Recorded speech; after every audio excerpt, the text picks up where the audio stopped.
ഇത്തവണ 100-ലധികം സീറ്റ് നേടി അധികാരത്തിൽ തിരിച്ചെത്തുമെന്ന ഉറച്ച വിശ്വാസത്തിലാണ് കോൺഗ്രസ് ടീം. തെരഞ്ഞെടുപ്പിന് ശേഷം UDF നടത്തിയിട്ടുള്ള അവലോകനത്തിൽ ഉയർന്ന വോട്ടിംഗ് ശതമാനമാണ് പ്രത്യേകിച്ച് സ്ത്രീ വോട്ടർമാരുടെ വർധനവും തങ്ങൾക്ക് അനുകൂലമാകുമെന്ന വിലയിരുത്തലാണ് കോൺഗ്രസ്. തങ്ങൾ അണിനിരത്തിയ വനിതാ സ്ഥാനാർത്ഥികളിൽ ഭൂരിഭാഗവും വിജയിച്ചു കയറുമെന്നാണ് റിപ്പോർട്ടുകൾ. UDF ക്യാമ്പിന് ഇതൊരു വലിയ വിജയപ്രതീക്ഷയാണ് നൽകുന്നത്. 2026 നിയമസഭാ തെരഞ്ഞെടുപ്പിൽ UDF അങ്കത്തട്ടിൽ ഇറക്കിയിരിക്കുന്നത് 11 വനിതാ സ്ഥാനാർത്ഥികളാണ് അല്ലേ.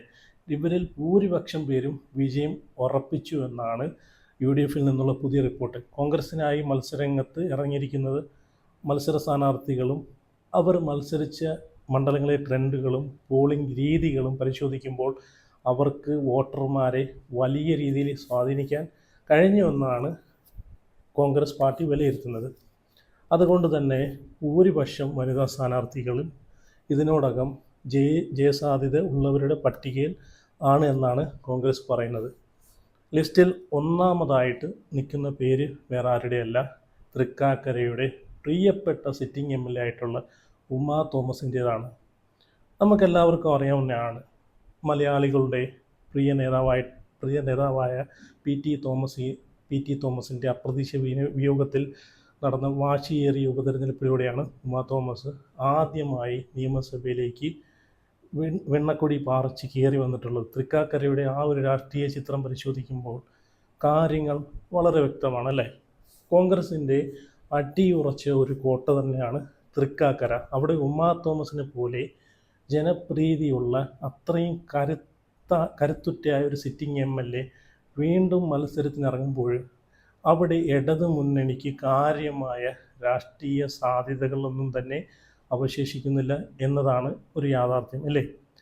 ഇവിടെ രണ്ട് പ്രധാന കാര്യങ്ങളാണ് നമ്മൾ ശ്രദ്ധിക്കേണ്ടത്, മനസ്സിലാക്കേണ്ടത്. ഒന്ന്, ഉമാ തോമസ് എന്നൊരു നേതാവിൻ്റെ ആ ഒരു വ്യക്തിയുടെ പ്രഭാവം. രണ്ട്, കാലാകാലങ്ങളായിട്ട് തൃക്കാക്കര മണ്ഡലം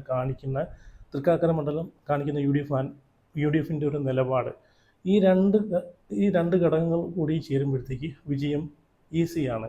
അതുകൊണ്ട് തന്നെ ഈ ഒരു തെരഞ്ഞെടുപ്പിൽ UDF നിലയിൽ നിന്ന് നിയമസഭയിലേക്ക് വിജയിച്ച് കയറാൻ പോകുന്ന ആദ്യ വനിതാ സ്ഥാനാർത്ഥി എന്നൊരു പേര് ലേബൽ ധൈര്യമായിട്ട് ഉമാ തോമസിന് ചാർത്തി കൊടുക്കാവുന്നേ ഉള്ളൂ അല്ലേ. ലിസ്റ്റിലെ രണ്ടാമത്തെ പേര് വേറെ ആരുടെയല്ല, വടകരയുടെ sitting MLA KK Rema. KK രമയെ നമുക്കെല്ലാവർക്കും അറിയാവുന്നതാണ്. 2021 ആ ഒരു ചരിത്ര വിജയം, കേരള ചരിത്രത്തിൽ ആദ്യമായിട്ട് ഒരു മുന്നണി തുടർഭരണം നേടുമ്പോഴത്തേക്ക് മുഖ്യമന്ത്രിയുടെ മുഖത്തേറ്റ ഏറ്റവും വലിയൊരു അടി തന്നെ ആയിരുന്നത് അല്ലേ, വടകരയിൽ നിന്നുള്ള KK രമയുടെ വിജയം. കഴിഞ്ഞ കുറച്ച് കാലങ്ങളായിട്ട് നമ്മൾ നിയമസഭയിലും പുറത്തും കാണുന്നതാണ് KK രമയുടെ ആ കത്തുന്ന വാക്കുകളും പ്രകടനങ്ങളും അല്ലേ.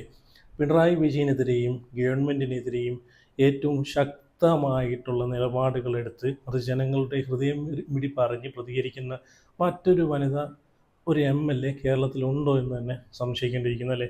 അതുകൊണ്ട് തന്നെ 2026 KK രമ ഒന്ന് തോറ്റ് കാണണമെന്ന് CPM അതിയായിട്ട് ആഗ്രഹിക്കുന്നുണ്ട് അല്ലേ. ഒരുപാട് ആളുകൾ ആഗ്രഹിക്കുന്നുണ്ട് CPMലെ. പാർട്ടി മാത്രമല്ല, വ്യക്തിപരമായിട്ടും വ്യക്തിപരമായിട്ട് നോക്കുകയാണെങ്കിൽ പിണറായി വിജയൻ അത് ആഗ്രഹിക്കുന്നുണ്ടായിരിക്കും എന്നാണ് ഒരു തോന്നൽ. എന്തുകൊണ്ടായിരിക്കും CPM ഇങ്ങനെ ചിന്തിക്കുന്നത്? കാരണം ഈസിയായിട്ട് നമുക്ക് ചിന്തിക്കാവുന്നേ ഉള്ളൂ. ക്രിമിനലുകളെ ചേർത്ത് നിർത്തുന്ന CPM ശൈലിക്കെതിരെ നിയമസഭയിൽ KK രമ നടത്തിയിട്ടുള്ള ഓരോ പ്രസംഗങ്ങളും പ്രസ്താവനകളും പാർട്ടിയെ അക്ഷരാർത്ഥത്തിൽ പൊതുജനമധ്യത്തിൽ തുണിയുരിക്കുന്ന തുല്യമായിട്ടാണ് നമ്മൾ കണ്ടിട്ടുള്ളതല്ലേ. അത്രമാത്രം മൂർച്ചയുള്ളതായിരുന്നു അവരുടെ ഓരോ വാക്കുകളും. നിലവിലെ രാഷ്ട്രീയ സാഹചര്യങ്ങൾ വിലയിരുത്തി കഴിഞ്ഞാൽ സംസ്ഥാനത്ത് പ്രത്യേകിച്ച് മലബാറിൽ കോൺഗ്രസിനും UDFിനും അനുകൂലമായി വലിയൊരു തരംഗം തന്നെ രൂപപ്പെട്ടു വരുന്നുണ്ട് അല്ലേ. അപ്പോൾ ഒരു സംശയവുമില്ല, 2026 വടകരയുടെ MLA ആയി KK രമ തന്നെ തുടരുമെന്ന കാര്യത്തിൽ ഒരു തർക്കവുമില്ല. മൂന്നാമത്തെ പേര് മറ്റാരുടെയല്ല, അത് കൊല്ലത്ത് നിന്നും UDFിനായി അംഗത്തിറങ്ങിയ കോൺഗ്രസ് സ്ഥാനാർത്ഥിയായിട്ടുള്ള ബിന്ദു കൃഷ്ണയാണ്. കഴിഞ്ഞ 2021 മത്സരത്തിൽ സിറ്റിംഗ് MLA ആയിട്ടുള്ള M മുകേഷിനോട് ബിന്ദു കൃഷ്ണ പരാജയപ്പെട്ടത് വെറും 2072 വോട്ടുകൾക്ക് മാത്രമാണ്. കേരളത്തിലുടനീളം ശക്തമായിട്ടുള്ളൊരു ഇടത് തരംഗം വീശിയടിച്ചിട്ടുള്ള ആ ഒരു സമയത്ത് പോലും കൊല്ലം പോലൊരു LDF കോട്ടയിൽ മുകേഷിന് കിട്ടിയത് വെറും 2000-ന് മുകളിൽ മാത്രമാണ്. അതുകൊണ്ട് തന്നെ 2026 ബിന്ദു കൃഷ്ണ വീണ്ടും മത്സരിക്കുമ്പോൾ UDF വലിയൊരു ആശ്വാസത്തിലാണ്. കാരണം മണ്ഡലം തിരിച്ചു പിടിക്കുമെന്നുള്ളൊരു ഉറപ്പ്, ഒരു വിശ്വാസം അവർക്കുണ്ട്. തദ്ദേശ തെരഞ്ഞെടുപ്പിൻ്റെ കണക്കുകൾ നോക്കിക്കഴിഞ്ഞാൽ നമുക്കൊരു കാര്യം വ്യക്തമാവുന്നതാണ്.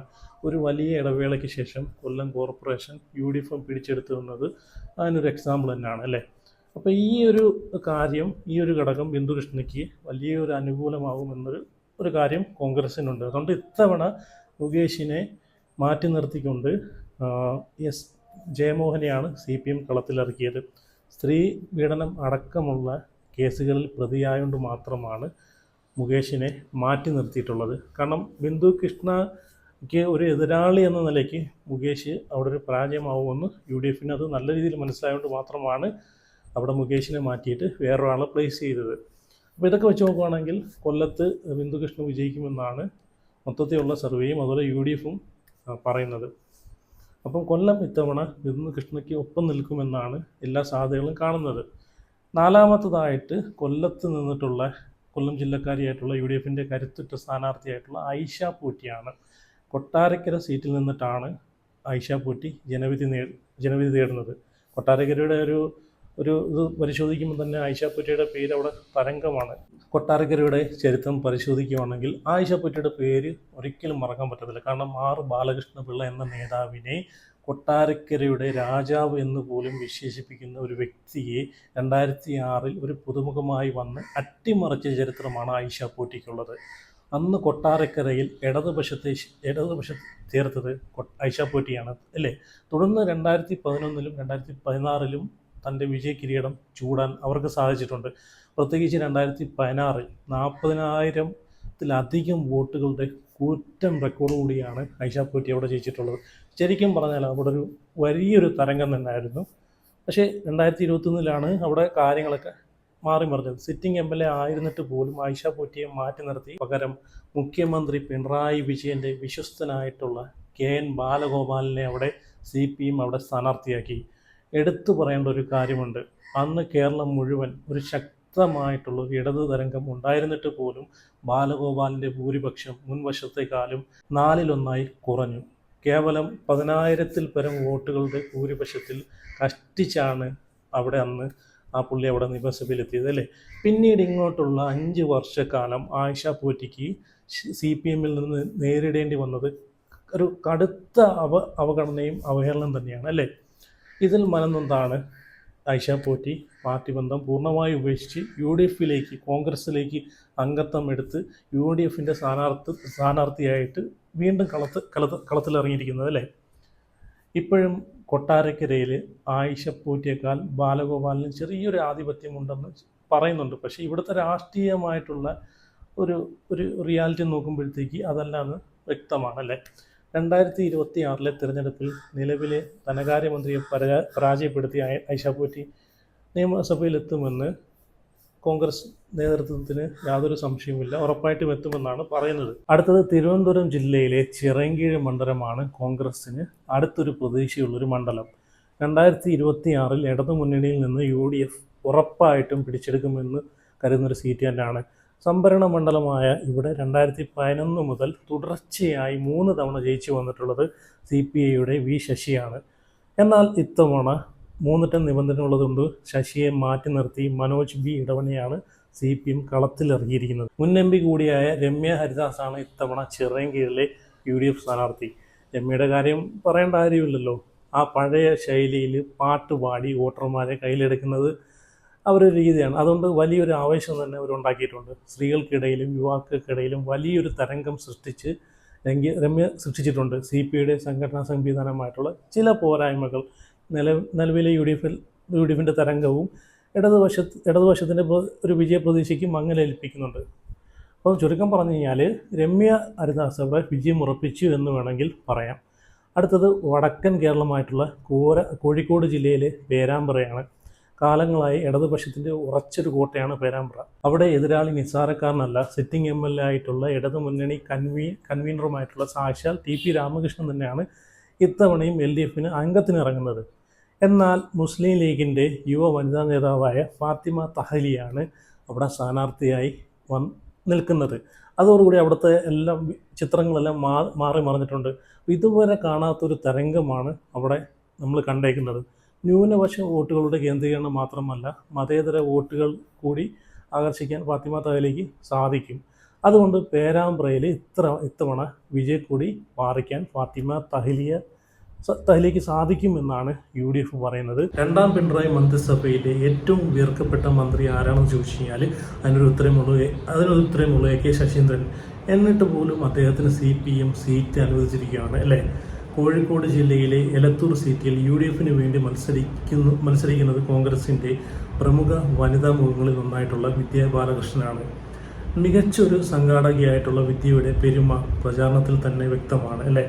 AK ശശീന്ദ്രനെ പോലെ ഒരു ജനപ്രതിനിധിയെ ഇനി വേണ്ട എന്ന നിലപാടിൽ വോട്ടർമാർ അവിടെ എത്തിക്കഴിഞ്ഞു. വയനാട് ജില്ലയിലെ മാനന്തവാടി ഇത്തവണ ഉഷയ വിജയൻ എന്ന വനിതാ സ്ഥാനാർത്ഥിയാണ് കോൺഗ്രസ് കളത്തിലിറങ്ങിയിരിക്കുന്നത്. കഴിഞ്ഞ 2 വട്ടം PK ജയലക്ഷ്മിയുടെ പരാജയത്തിന് വഴിയൊരുക്കിയത് കോൺഗ്രസും ലീഗും തമ്മിലുള്ള ചില ആശയ സംഘർഷങ്ങളാണ് എന്നാണ് പറയുന്നത്. എന്നാൽ ഇത്തവണ കാര്യങ്ങളൊക്കെ മാറി മറിഞ്ഞിട്ടുണ്ട്. OR കേളുവിനെ പോലുള്ള ഒരു മന്ത്രിസ്ഥാനമുള്ളൊരു വ്യക്തിയെ ഉഷയ വിജയൻ എത്രമാത്രം പിടിച്ചു നിർത്തുമെന്നൊരു ആശങ്ക ആദ്യമുണ്ടായിരുന്നെങ്കിലും പിന്നീട് UDFന്റെ കെട്ടുറപ്പ് പ്രചാരണങ്ങളിൽ തന്നെ അത് വ്യക്തമാണല്ലേ. അതിനാൽ വരാനിരിക്കുന്ന തെരഞ്ഞെടുപ്പിൽ വിജയം ഉറപ്പിച്ച 8ാമത്തെ പേര് ഉഷ വിജയനെ കൂടി അതിനകത്ത് ചേർക്കുന്നുണ്ട്. ഇത്തരത്തിൽ 11 വനിതാ സ്ഥാനാർത്ഥികളാണ് മത്സരത്തിൽ ഇറങ്ങുന്നത്. അതിൽ 8 പേർ വിജയം ഉറപ്പിച്ചു എന്നാണ് UDFന്റെ ഇപ്പോഴത്തെ ഒരു കണക്കുകൂട്ടൽ. അപ്പോൾ എന്തായാലും നിങ്ങളുടെ അഭിപ്രായങ്ങളൊക്കെ ഉറപ്പായിട്ടൊന്ന് കമൻറ്റ് ചെയ്യുക. അതുപോലെ വീഡിയോ ആദ്യമായിട്ട് കാണുന്നവരുണ്ടെങ്കിൽ ഉറപ്പായിട്ടൊന്ന് ചാനൽ സബ്സ്ക്രൈബ് ചെയ്ത് വയ്ക്കുക. അപ്പം വീഡിയോ ഹൈപ്പ് ചെയ്യുക, ലൈക്ക് ചെയ്യുക. അടുത്ത വീഡിയോ ആയിട്ട് പിന്നെ വരാം.